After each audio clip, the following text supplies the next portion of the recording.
El ronquido puede ser una molestia para la vida diaria y, lo que es más importante, con frecuencia es un factor de riesgo para la salud. El ronquido puede tener como problema durante la noche el resultar tremendamente molesto para las personas que duermen con el paciente afectado, y luego, como digo, muchas de estas personas por la mañana se encuentran algo cansadas. Y para muchas personas también es tremendamente molesto que este ronquido pueda ser observado cuando duermen, cuando se quedan dormidos en un avión o en un sitio público. Tanto el ronquido como la apnea del sueño tienen una causa común. En ambas se produce durante el sueño una relajación de la musculatura de la faringe, y al relajarse esta musculatura se produce una disminución del diámetro del paso del aire, con lo cual se produce un sonido al pasar el aire y vibrar contra la pared, que es el ronquido.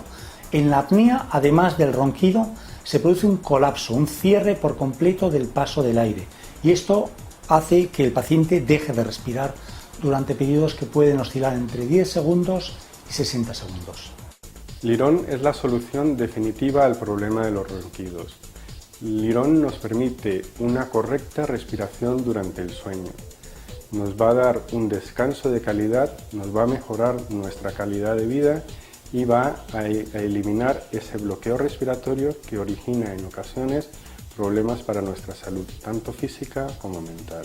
Lirón es fruto de 10 años de investigación, hemos realizado multitud de estudios clínicos publicados, además nos avalan las distintas sociedades médicas internacionales que determinan que el dispositivo de avance mandibular como el Lirón es el tratamiento de elección en este tipo de tratamientos.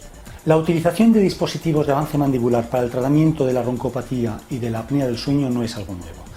En Estados Unidos es un tratamiento aprobado en cuanto a su eficacia por la FDA, que es la agencia americana que regula la autorización para fármacos y dispositivos sanitarios. En Europa, en los países más avanzados, en Alemania, en Escandinavia, suele ser el tratamiento de elección para la apnea del sueño leve y para el ronquido. Las ventajas del Lirón son 90% de efectividad. Está hecho a medida, lo que garantiza una máxima eficacia y mínimo tamaño posible. Es muy discreto, lo podemos llevar en viajes, en avión, en tren, lo podemos llevar fácilmente para desplazamientos a hoteles. Es no quirúrgico, es reversible, es muy cómodo de utilizar, va al lugar de origen del problema, mejora nuestro rendimiento profesional porque al tener un descanso de calidad, al día siguiente vamos a tener todas nuestras capacidades para poder realizar bien nuestro trabajo, y soluciona definitivamente el problema del ronquido. En una primera visita, aquí en la consulta, haremos un estudio y valoraremos personalmente su caso.